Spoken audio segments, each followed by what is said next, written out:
You're listening to Choose the Life You Want, an optimal living interview with Tal Ben-Shahar and Brian Johnson.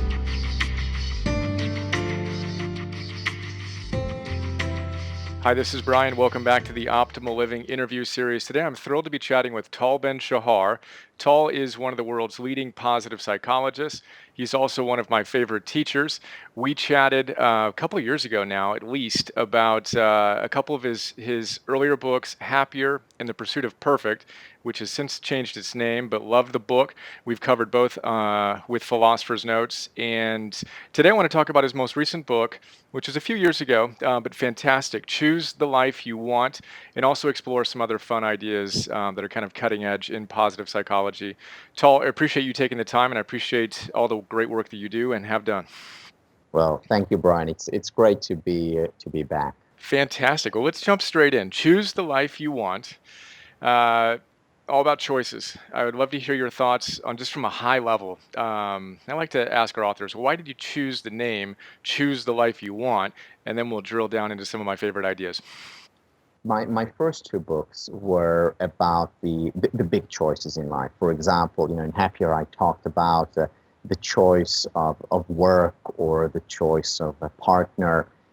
And these are obviously very important choices that impact us. But then I also thought about the fact that there are many small choices, day-to-day choices that make a very big difference in our life. For example, the choice I make right now, whether to be present, mindful, or not. I have a choice about whether to be grateful for what I have. I have a choice in terms of whether I decide to bring positive energy to this interview or to any interaction in life. And these are smaller choices. They're not life-defining choices necessarily, but they matter a great deal. And the metaphor I think about is each one of these small choices is like a brick that we lay down. And when you add them up, you get a road, the path of your life. So this is what this book is about. It's about 101 smaller choices, yet very important choices in terms of creating our life's journey. Yeah, that's fantastic. And I love that vision of the brick by brick by brick, we build our paths. I'm not sure if it was the number one idea, but it was my number one idea in the note, choosing to choose as kind of that meta, most important choice. Can you tell us about that? Sure. So, if you think about many of the choices that we have in life, many of them are what I've come to call rhetorical choices, meaning just like you have a rhetorical question where the answer is obvious. You also have rhetorical choices where the choice is obvious. For example, let's say the choice is between being nice to other people and being not nice to other people. Well, obviously, we want to be nice to other people. Or if the choice is to be grateful for the important things in my life or to take those things for granted, well, it's a rhetorical choice. It's obvious that I want to be grateful for the things in my life. So the main point here is not what do I choose out of these two possible options, but rather do I choose to choose? In other words, am I aware of the fact that I have a choice at this very moment in my life? Because very often we forget. And the first choice, therefore, is the one that I choose to choose between the sometimes rhetorical choices that I have in my life. And once I'm aware of the fact that I can choose, then I'm ready to make the rhetorical, right, obvious choice. That's fantastic. Just to drill down that for a moment, what's the best way that you've discovered to cultivate that kind of ability to choose? Yeah, so here comes, and this is an idea that I'm actually working on a lot now to develop, and it's going to be perhaps even deserves an entire book in and of itself, and that is the idea of reminders. We need to remind ourselves that we have a choice. We need to remind ourselves to choose because we know it, we understand it, we know the importance of it once we discuss it, and yet we so often forget that we have a choice. Now, what does this reminder look like? This reminder can look like a screensaver on our screen. This reminder can come in the form of a daily email from Brian reminding us of a certain choice or certain choices that we have. This reminder can be, one of the ones that I use, wearing a bracelet. I often wear a bracelet to remind me of a particular choice that I want to make in my life. For example, whether it's to be mindful, whether it's to be kind to the people around me, whether it's to take a deep breath. So having these reminders, again, in the form of a daily email, a screensaver, a picture on our wall, a bracelet, whatever it is, having these reminders is critical. I love it. Please write that book. Oh, that's great. You've mentioned kindness and being nice more than once already. It's kind of the rhetorical choice of do I want to be nice to this person or not? One of the ideas I was intending to do a little later, but we'll jump to it now, is the golden rule. And in our last chat, I think we talked about the platinum rule and how you adapted the golden rule such that we're nice to ourselves just as we would be nice Mm. to others. But in this book, you delineated being nice to those we're closest to. Can you tell us about that? Because I think that's such a powerful idea. Yeah, again, this is when you ask someone, is it important for you to be nice to the people close to you? Again, rhetorical question. Yes, of course.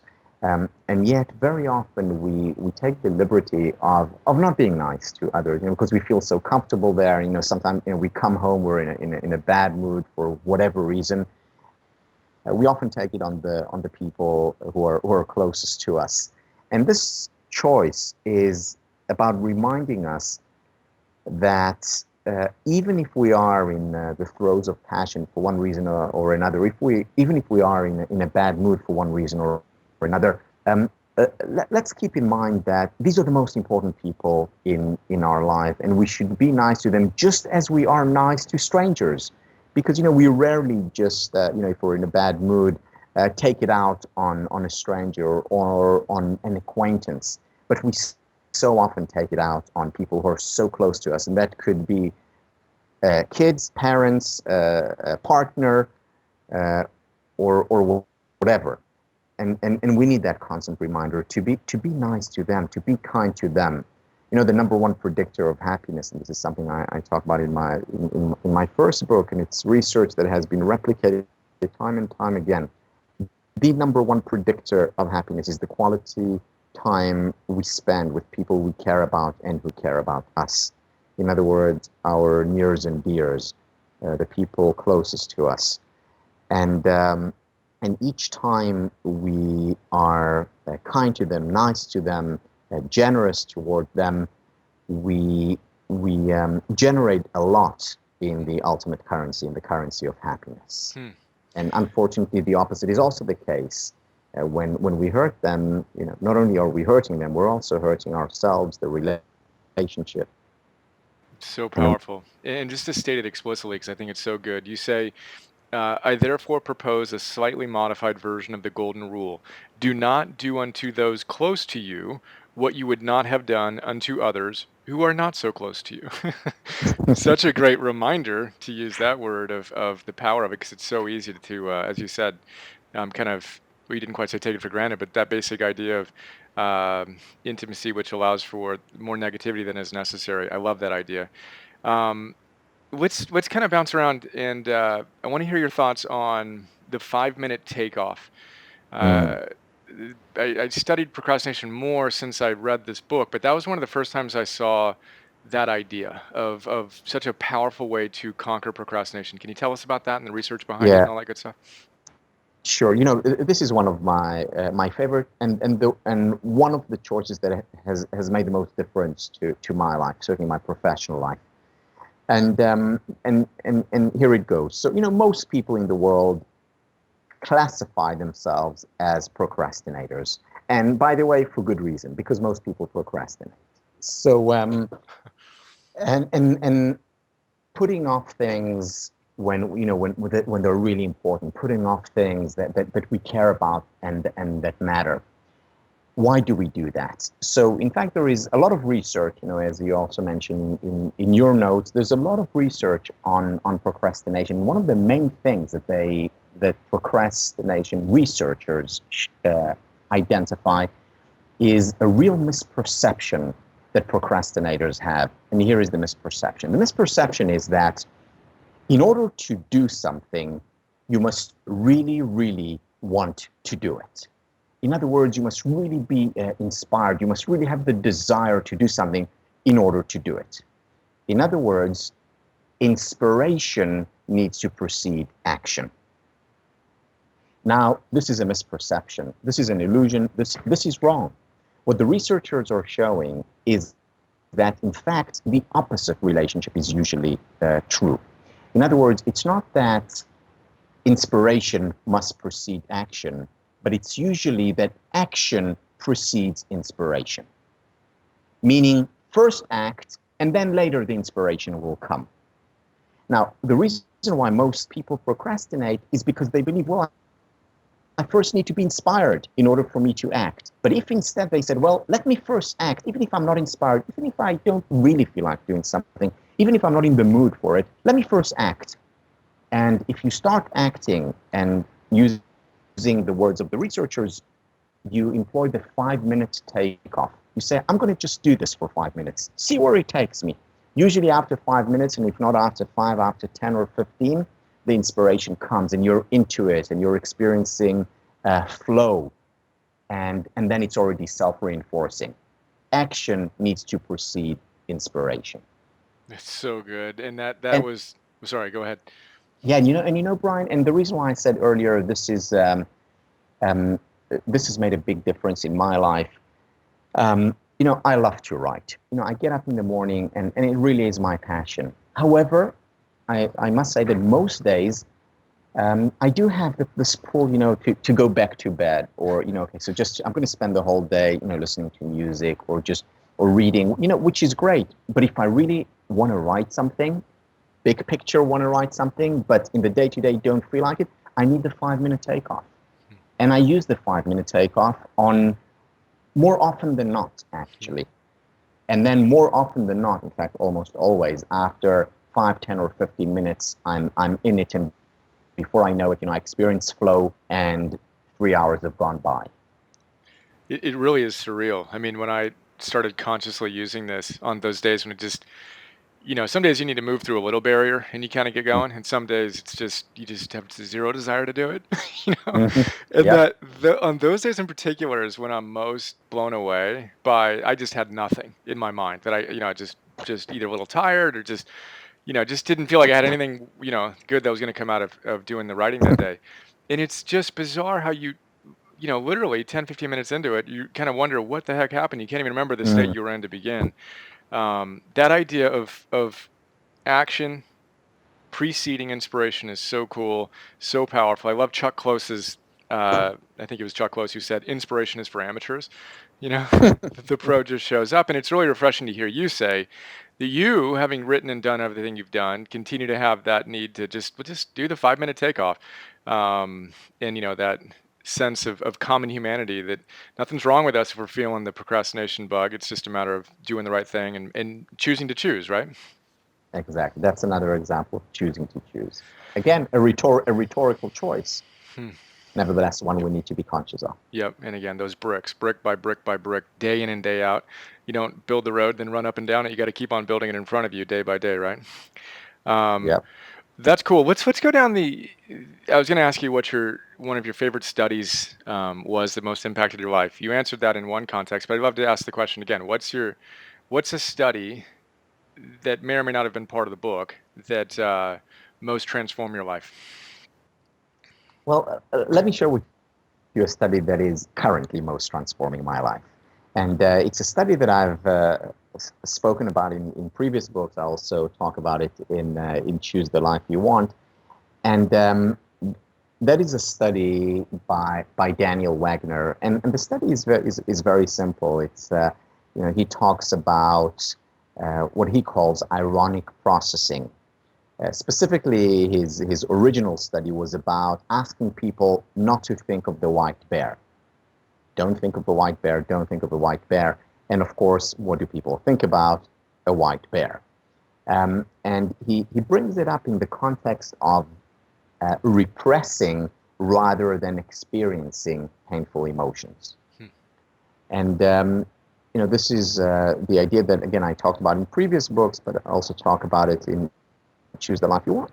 You want the idea of the permission to be human. In other words, the permission to experience a full range of human emotions. Now, if I say to myself, don't be anxious, don't be anxious, don't be anxious, I'm going to be more anxious. Let's say before I give a lecture or before an important meeting. Whereas if I don't fight that white bear, metaphorically speaking, if I just say, okay, well, I'm experiencing anxiety now, big deal, it means that I'm human, then paradoxically, that anxiety is going to dissipate. Now, the reason I'm bringing this up, again, this is something that I've talked about for many years. I feel that I've understood this idea at a deeper level over the last few months. And a lot of it is thanks to the work that I've been reading about acceptance and commitment therapy. This is not new. This has been around for decades. But for me, delving deeply into it has been a new experience. And what they talk about there is that a lot of the things that we do in life to, say, overcome anxiety or to overcome depression, they bring about change, but only temporary change, what they call the honeymoon effect. And instead, what we need to do is fully accept, and they mean fully accept, our painful emotions. Again, whether it's deep sadness or fear, i.e. anxiety, we need to accept these fully, and only then do we transform our experiences. Now, to accept these fully means the following, and here is a distinction that I've been thinking about recently, about the distinction between pseudo-acceptance and real acceptance. What's the difference? So, if I accept my anxiety before giving a lecture, but actually I'm really accepting it because I say to myself, Tal, accept your anxiety so that you can be free of anxiety when you go in front of an audience. That's not real acceptance. That's pseudo-acceptance. Whereas if I say to myself, no, really, it's fine enough if I experience anxiety. It really is fine, and I truly accept the fact that it's human to experience anxiety. Now, the anxiety may go away as a result, but if I truly accept the fact that it's fine, even if it doesn't go away, that's real acceptance as opposed to pseudo acceptance. So in acceptance and commitment therapy, this is the kind of acceptance that they're talking about. Really accepting and working through and living with the anxiety, because we all have anxiety at some point or another. We all experience deep sadness at one point or another, and the more we accept it, the more we're able to take appropriate action. So yes, I may experience anxiety and yet still choose, and here's where the choice comes in, choose to continue and lecturing, because that's really important to me. I may feel very upset and angry because my boss said to me something at work, and yet I accept this anger fully and choose to behave generously and benevolent toward the important people in my life when I go home. And I choose to make it okay that I experience these emotions, Yes. right? And that kind of permission to be human. I love that phrase as well, and reminds me of Kristen Neff's phrase of that self-compassion, right? Of common humanity, and we're not alone in this, which is how I used to struggle more than anything. Was I thought something was inherently wrong with me, that I had the anxiety or the fear or whatever it was. So what a beautiful thing. I'm wondering, you touched on it kind of in general terms. Um, are you comfortable and can you think of a situation that you actually like can help us walk through like what you did when you were experiencing that? When I experience Yeah, is it whatever you sadness or yeah, anxiety, or yeah, sure. yeah. Sure. So how about I take something which happened very recently? So just a couple of weeks ago, I received a letter from a publisher. So I have an idea for a new book, which I am very, very excited about. But it's a unique idea, and there is one particular publisher that was just perfect for this for this book. And I asked my agent to speak with them, and was in touch, and they said they're very excited about your idea. Just put a proposal, a couple of pages together, and we'll run with it. So I spent a whole month just getting these 2 pages down, because I thought it was very important, and I really cared about it, and I sent it to my agent, who really liked it. Everything seemed to be going great, and then about 2 weeks ago, I received a letter from them. Thank you very much, but we decided to decline. Now, I was, especially given the fact that I had such high expectations that I thought this was a shoo-in, I was very disappointed. Um, and what I did then, I'm in the midst now of writing a reading about acceptance and commitment therapy. I said to myself, okay, I need to really, really accept it. And I really accepted it, or I thought I really accepted it, and the pain didn't go away. I was thinking about it constantly, and I was there, the next day and the day after, and I said, how come it's not going away? I'm really accepting it. And as soon as I said it, I realized, well, no, I'm not really accepting it. So, I went there and I wrote about it, which really helped. I kept a journal. I'm a big believer in journaling, and I also teach about the importance of journaling. So I wrote about it, and I wrote, why I felt the way I felt, and I meditated, thinking about it, and I experienced the experience, and I talked to, especially to Tammy, my wife, about it. And I went through the, quote unquote, grieving process. And, for a few days I was there, and then after a few days, it did go away, as it usually does. And, I collected myself together and said, okay, so I'm going to go for the next publisher and apply. I started to take action.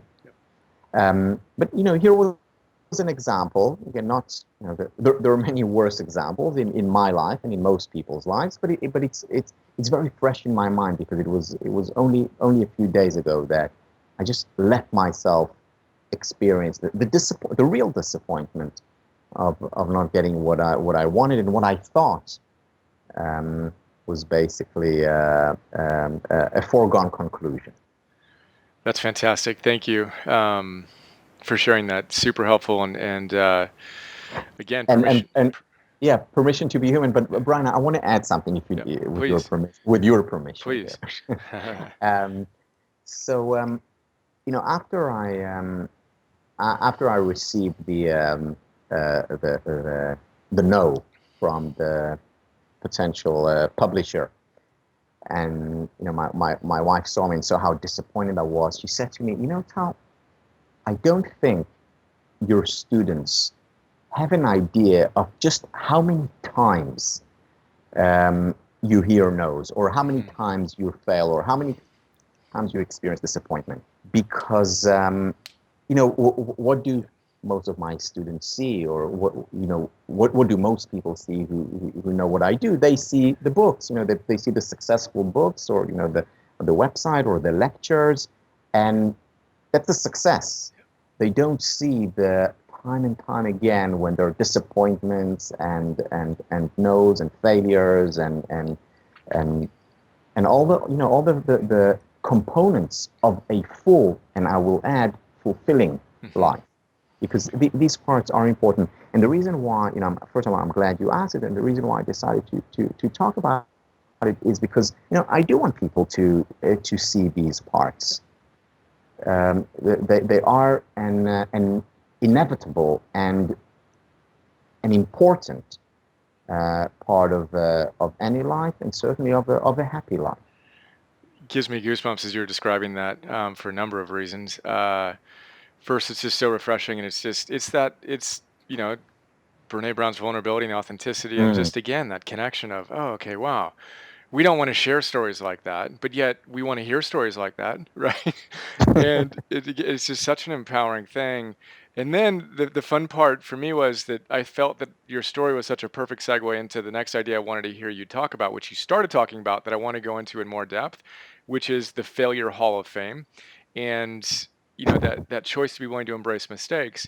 And it's the same thing to highlight a little bit of my story as well. People look at me and they think that, I do what I do and it's all one straight line up and to the right, just awesome. Mm, And it's all of the pain, all the challenges that I still have of focusing on what do I really want to do? What's really my dharma? What's my purpose? Is it doing this or is it doing that? And that's a healthy, present level of challenge that exists, for all of us, and obviously all the other little bumps in the road that come. But I really appreciate you sharing, and congratulations on your initiation into the Failure Hall of Fame. Tell us about that and how and I want to hear you explicitly talk about the process versus they just see you writing books. They don't see the process of all the no's that you go through. mm. One of my friends who's a professor at business school, she has a whole class around around failures. So she brings in CEOs who don't talk about their accomplishments and how well they do and how they increase shareholders value and all their great accomplishments. They're accomplished, we all know that. They come in and they talk about their failures, failure after failure after failure.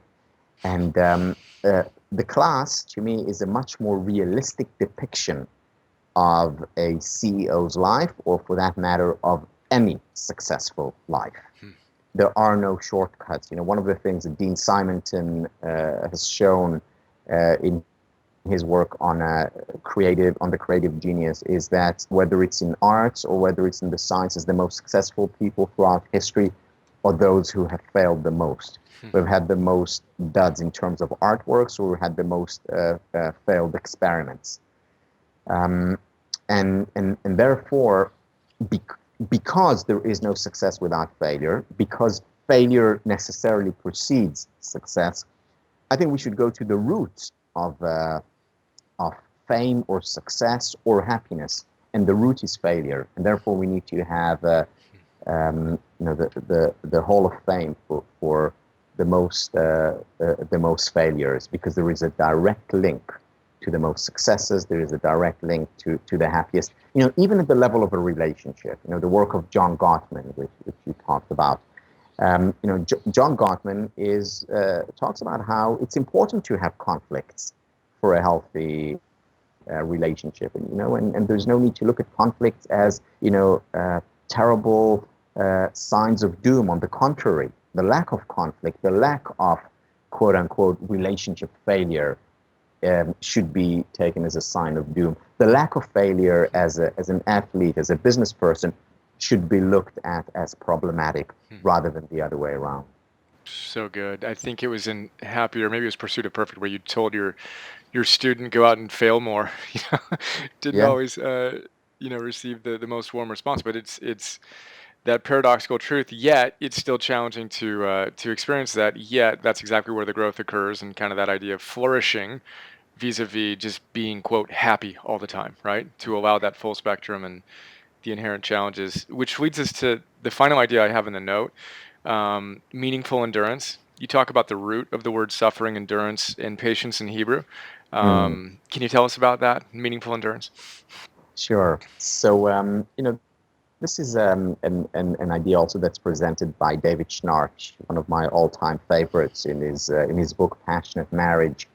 And he talks about, similarly to what John Gottman talks about how important it is in a relationship to go through hardship and difficulties. Other people talk about, like Warren Bennis talk about going through a crucible, a defining experience. And again, whether it's in starting a business or cultivating a relationship. Now, the point here with meaningful endurance is that if I know that while I'm in the midst of a crucible in a relationship, or in the midst of a crucible in in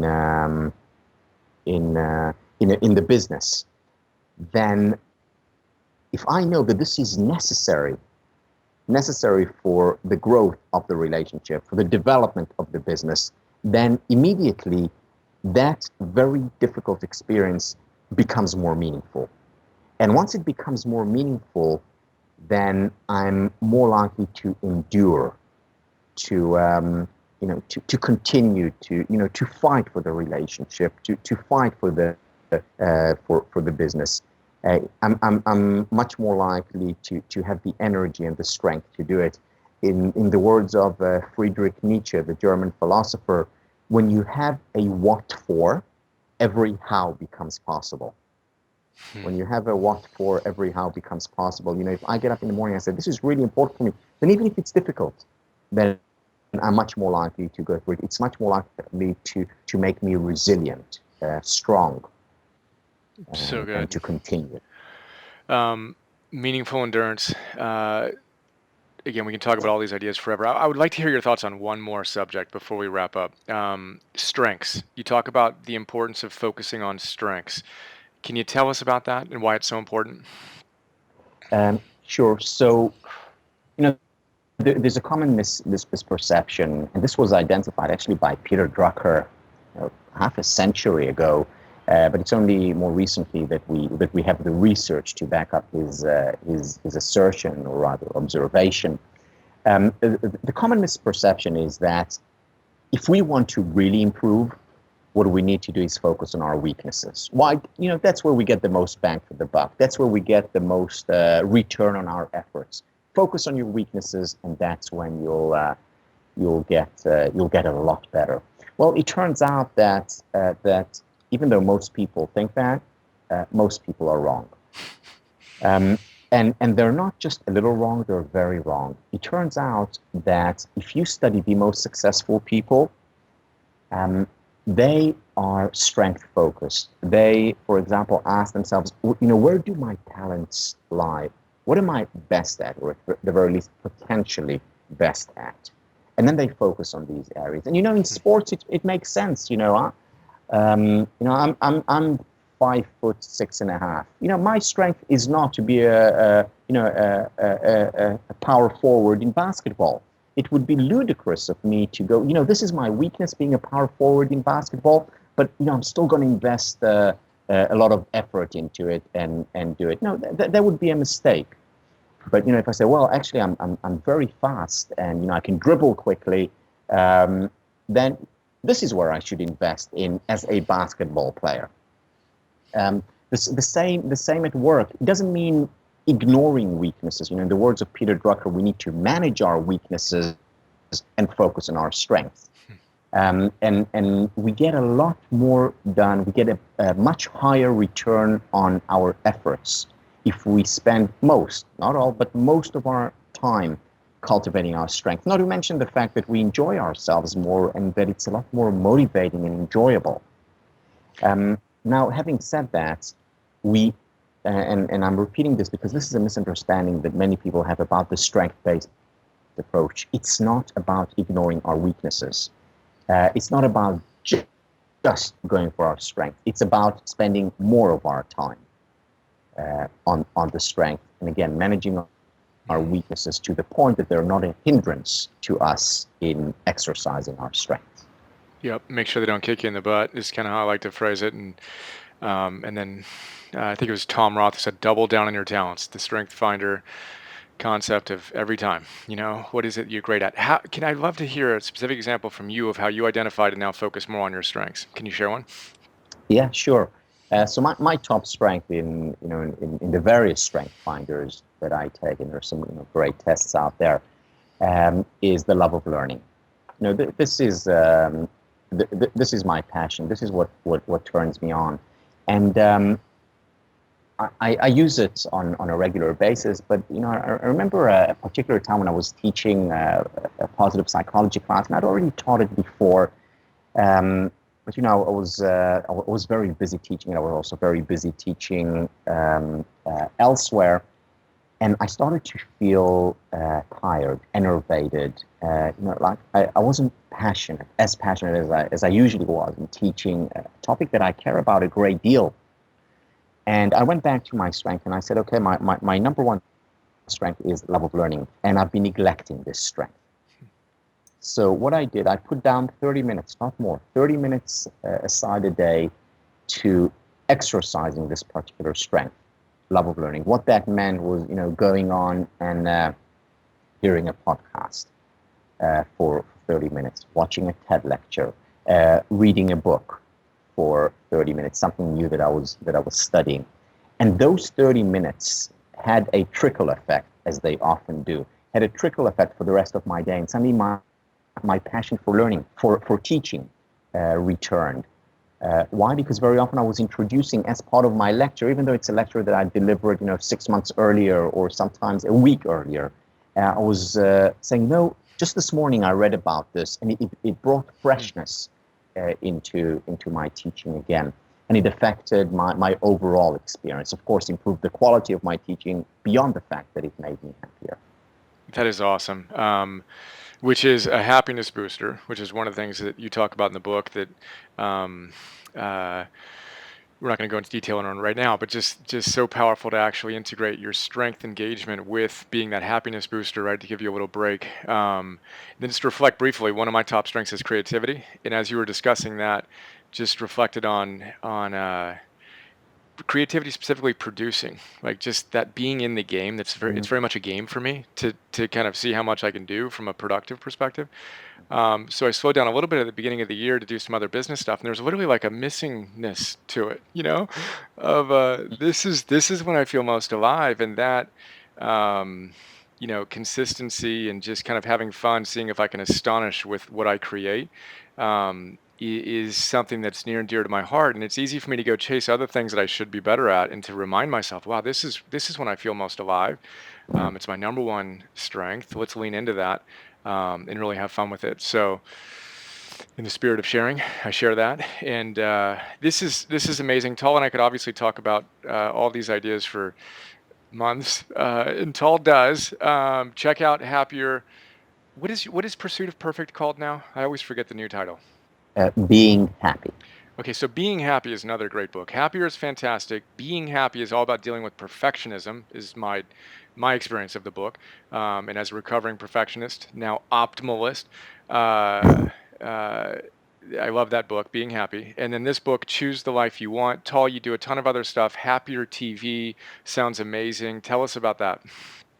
Yeah, so this is a relatively new project, which I'm very excited about. To bringing together a lot of my ideas from the books, from the latest research, and making them accessible through short videos. So whether it's through tips on happiness, responding to questions about leading a happier life, whether it's in the realm of work, in the realm of relationship or parenting, mind, body. And through different formats and videos, I bring many of these ideas to life, trying to make them accessible and practical. That's awesome. So people can find that at happier.tv. Is that right? Yeah, happier.tv or happiertv.com. Okay, great. And then they can connect with you via all your other channels and all that good stuff, via Happier TV, happier.tv. This is great, Tal. I appreciate you, and look forward to your next book. Great. Thank All you right. very much, Brian, and thank you very much for feeding my love of learning on a daily basis. Oh, I appreciate that. So can we celebrate that for a moment? You get our newsletter, is that right? I do That's every day. awesome. I am when I got the note from you some time ago, literally went to my wife and like, "That's awesome! Tal's getting this." So I'm thrilled to hear, honored to be a part of your life, and again, just so appreciate everything you've done to enhance my life. I also I didn't share with you in the email, but I'll share with people here. I taught a class that we just released called Positive Psychology 101. I do a 101 series.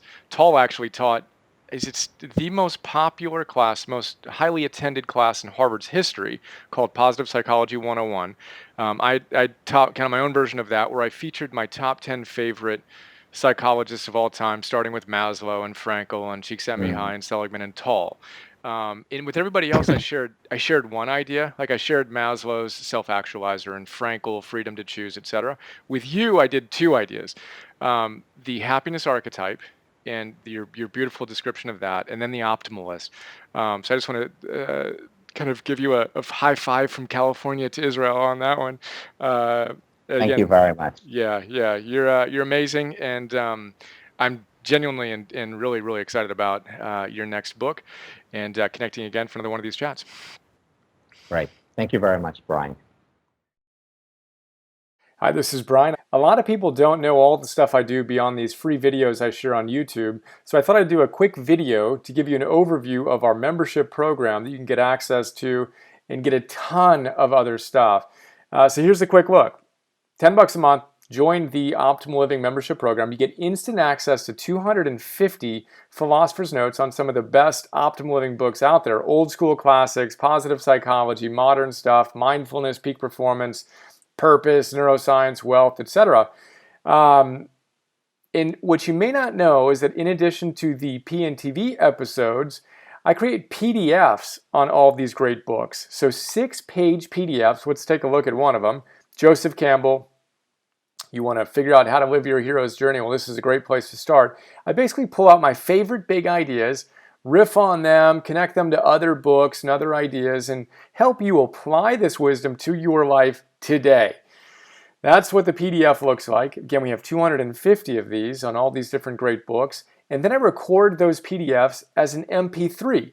So you can listen to that MP3 while you're on a walk or working out or doing some errands or whatever. That is Philosopher's Notes. A lot going on there. And then in addition to Philosopher's Notes, you get access to Optimal Living classes, Optimal Living 101. Idea here is that all those great teachers come back to the same big ideas again and again and again. I distill those ideas into classes. Super practical, fun, inspiring classes ranging from Habits 101, Confidence 101, Getting Stuff Done 101, Meditation 101, instant access to all those classes. And then future classes include Relationships 101, Energy 101, Purpose 101, Business, Goals, etc. Those are our full-length classes. And then I create micro classes, 2 to 3 to 5 minute little bursts of wisdom on my favorite great ideas from these great books across the domains that you want to optimize in your life. So we have dozens of these so far. I create 50 new micro classes every month and 10 new Philosopher's Notes every month for $10 a month. So we're blessed to have thousands of members who are enjoying the program and sharing some incredibly kind words with us. And super simple, $10 a month, cancel anytime. Would be honored to be a bigger part of your life. And I appreciate your support. And here's to optimizing and actualizing.